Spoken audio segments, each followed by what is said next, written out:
বাড়ি লতিরাজ কচুর পরিচর্যা। বাড়ি লতিরাজ কচুর পাতার দাগ পোড়া রোগের ঔষধ।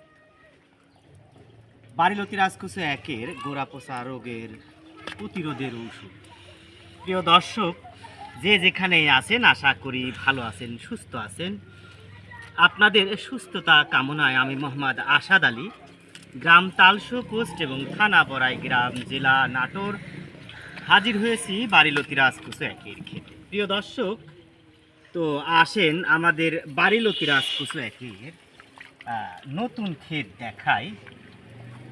এটা মোটামুটি আমাদের নতুন ক্ষেত। দেখেন লতি আসা কিন্তু শুরু হয়ে গেছে ইতিমধ্যে।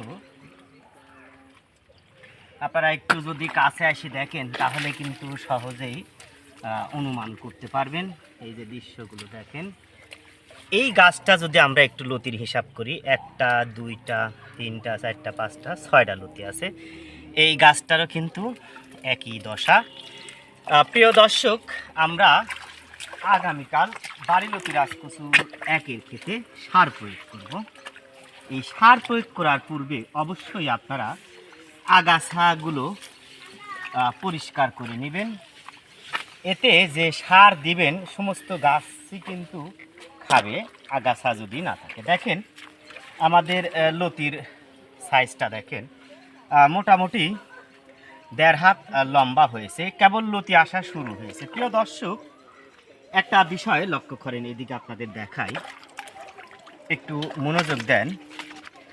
এই দেখেন প্রাথমিক পর্যায়ে যে লতিটা বের হয় একটু চিকন বের হয়, এইটার পরে সম্ভবত এই লতিটা বের হয়েছে। অতঃপর এটা দেখেন তুলনামূলক পর্যায়ক্রমে মোটা বের হচ্ছে, এবং এটা বাড়ি লতিরাজ কচু একের মানসম্মত বীজ। এই যে দেখেন সুস্থ সবল বীজ, এগুলা বীজ তৈরি হচ্ছে। যদিও বা আমাদের আরেকটি ক্ষেত আছে, এই বীজ আমরা উৎপাদন করে রেখেছি আপনাদের প্রয়োজনে। প্রিয় দর্শক, দেখেন লতির দৃশ্যগুলো দেখেন। এই জমিতে কিন্তু লতি আসা শুরু হয়েছে। সব লতি কিন্তু 1 হাতের উপরে কিন্তু লম্বা হয়েছে। জমিতে কিন্তু আগাছা হয়েছে। আমরা এই আগাছাগুলো পরিষ্কারের কাজ করছি, আপনারা দেখতে পাচ্ছেন। প্রিয় দর্শক, ভালো বীজ ভালো ফসল, এই স্লোগানকে আমরা সামনে রেখে প্রতিনিয়ত বাংলাদেশের বিভিন্ন প্রান্তে বাড়ি লতিরাজ কচু একের বীজ সরবরাহ করে আসছি।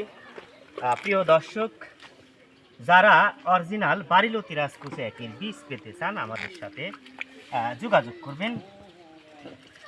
এবার আসি পাতায়।